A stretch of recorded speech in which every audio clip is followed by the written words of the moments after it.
আসসালামু আলাইকুম। রেজাস কুকিংয়ে সবাইকে স্বাগতম। আমন্ত্রণ জানাচ্ছি আমার নতুন একটি এপিসোড দেখার জন্য। আজকে আমি তৈরি করব আলু দিয়ে ভীষণ মজার একটি নাস্তা রেসিপি। আশা করি আমার আজকের রেসিপিটি আপনাদের কাছে ভীষণ ভালো লাগবে।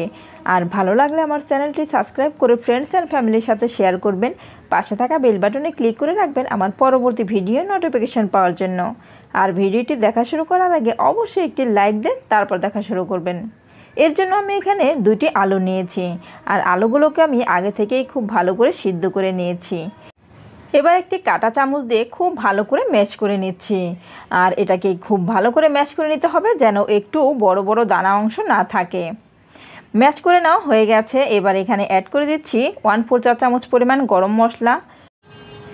এবার এখানে অ্যাড করে দিচ্ছি 1/4 চা চামচ পরিমাণ কালো গোলমরিচের গুঁড়া। আর এটা অবশ্যই দিতে হবে, এতে করে এর টেস্টটা ভীষণ ভালো লাগবে। এবার অ্যাড করে দিলাম 1/4 চা চামচ পরিমাণ চিলি ফ্লেক্স। দিয়ে দিচ্ছি স্বাদ মতো লবণ। লবণটা অবশ্যই যার যার টেস্ট অনুযায়ী দিয়ে দিবেন। এবার এই মশলাগুলোকে এই আলুর সঙ্গে খুব ভালো করে মিশিয়ে নিতে হবে। এতে করে সব মশলাগুলো আলুর সঙ্গে ভালোভাবে মিশে যাবে। একটু সময় নিয়ে ভালো করে মিশিয়ে নিতে হবে, এতে করে কিন্তু নাস্তাটা খুব ভালো হবে। এবার এখানে অ্যাড করে দিচ্ছি কর্নফ্লাওয়ার। আমি এখানে 1 কাপ পরিমাণ নিয়েছি, ঠিক যতটুকু লাগে ঠিক ততটুকুই দিয়ে দিব। প্রথমে আমি 1/2 কাপ দিয়ে দিলাম।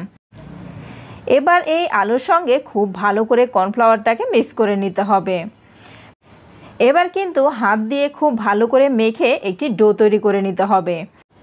আর এই ডোটা কিন্তু একেবারে স্মুথ একটি ডো তৈরি করে নিতে হবে। খেয়াল রাখতে হবে কোনোভাবেই যেন আলুর দানা অংশ না থাকে। আমি একটু সময় নিয়ে খুব ভালোভাবে মথে এটাকে একটি ডো তৈরি করে নেব। আর এই ডোর মধ্যে কিন্তু কোনোভাবেই পানি দেওয়া যাবে না। এইভাবেই কিন্তু একটু সময় নিয়ে ভালোভাবে মথে নিতে হবে। তো আমার ডোটা কিন্তু একেবারে পারফেক্টভাবে তৈরি করা হয়ে গিয়েছে। এবার এই ডোটাকে রেস্টে রেখে দিচ্ছি 10 মিনিটের জন্য। অবশ্যই কিন্তু একটি ঢাকনা দিয়ে ঢেকে রেখে দিতে হবে, তা না হলে উপর থেকে ড্রাই হয়ে যাবে। ফিরে আসছি 10 মিনিট পর। 10 মিনিট পর ঢাকনা খুলে আমি আবারও একটু মথে নিচ্ছি।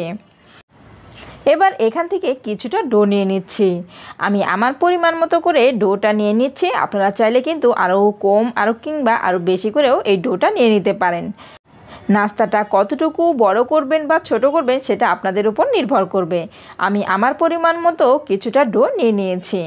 নিয়ে এভাবে একটু হাতের তালুতে নিয়ে গোল করে শেপ দিয়ে নিচ্ছি। গোল করে নেওয়ার পর এভাবে একটু হাত দিয়ে চ্যাপ্টা করে দিতে হবে। এবার এটাকে আমি আমার পছন্দ মতো একটু ডিজাইন করে নিচ্ছি। এর জন্য একটি নাইফ দিয়ে প্রথমে এভাবে করে একটু দাগ কেটে নিচ্ছি। দাগ কেটে নেওয়ার পর আমি আমার পছন্দ মতো করে ডিজাইন করে নেব।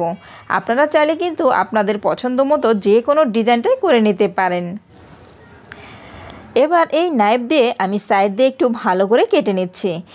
এতে করে ডিজাইনটা কিন্তু দেখতে সুন্দর লাগবে। আপনারা কিন্তু এইভাবে করে নেবেন, দেখবেন আপনারাও কিন্তু খুব সহজেই এই ডিজাইনটা করে নিতে পারেন। নাইফ দিয়ে কিন্তু কেটে নেওয়া হয়ে গেছে। এবার 2 আঙ্গুল দিয়ে এভাবে একটু চেপে চেপে এই মাথাটাকে একটু চুক্কা করে দিতে হবে। এতে করে কিন্তু ডিজাইনটা দেখতে আরও বেশি সুন্দর লাগবে। এবার একটি টুথপিক নিয়েছি, আর অবশ্যই কিন্তু এই টুথপিকের মধ্যে একটু তেল মাখিয়ে নিতে হবে। এবার টুথপিক মাঝখানে ধরে এভাবে একটু চাপ দিলেই কিন্তু খুব সুন্দরভাবে একটি ডিজাইন তৈরি হয়ে যাবে। চতুর্পাশ দিয়ে কিন্তু এই ডিজাইনটা করে দিচ্ছি। এতে করে কিন্তু এই নাস্তাটা দেখতে আরও বেশি সুন্দর লাগবে। তো আমার এই নাস্তাটা কিন্তু তৈরি করা হয়ে গিয়েছে। এই নাস্তাটাকে আমি একটা প্লেটে রেখে দিচ্ছি। আপনাদের সুবিধার জন্য আমি আরও একটি নাস্তা তৈরি করে দেখিয়ে দিচ্ছি। আজকের এই নাস্তা রেসিপিটি আমি একদম সহজ করে দেখানোর চেষ্টা করেছি। আশা করি সবাই কিন্তু এই নাস্তাটি তৈরি করে নিতে পারবেন। এই নাস্তাটি দেখতেও যেমন সুন্দর, আর এটা খেতেও কিন্তু ভীষণ মজার। বিকেলের নাস্তা হিসেবে কিন্তু এই নাস্তাটি তৈরি করে বাসার সবাইকে খাওয়াতে পারেন। বাসার সবাইকে যদি এই নাস্তাটা একবার তৈরি করে খাওয়ান, সবাই আপনার পিছনে পিছনে ঘুরবে এই নাস্তাটি আবার খাওয়ার জন্য। এই নাস্তাটা এতটাই মজার। অবশ্যই কিন্তু এই নাস্তাটা একটু সস দিয়ে খেতে হবে, এতে করে কিন্তু এই নাস্তাটা খেতে আরও বেশি ভালো লাগবে। তো আমার এই নাস্তাটা কিন্তু তৈরি করা হয়ে গিয়েছে। এই নাস্তাটাকেও আমি একটু ডিজাইন করে দেখিয়ে দিচ্ছি। তো আমার আরও একটি নাস্তা কিন্তু তৈরি করা হয়ে গিয়েছে, আর সেমভাবে আমি সবগুলো নাস্তাই কিন্তু তৈরি করে নিয়েছি। নাস্তাগুলোকে একটু কাছ থেকে দেখিয়ে দিচ্ছি এটা কতটা সুন্দর লাগছে। এবার এই নাস্তাগুলোকে ভেজে নেওয়ার পালা। এর জন্য আগে থেকে চুলায় একটি প্যান বসিয়ে দিয়ে তেলটাকে একটু গরম করে নিয়েছি। এবার এখান থেকে নাস্তাগুলো নিয়ে একটি একটি করে তেলের মধ্যে দিয়ে দিচ্ছি।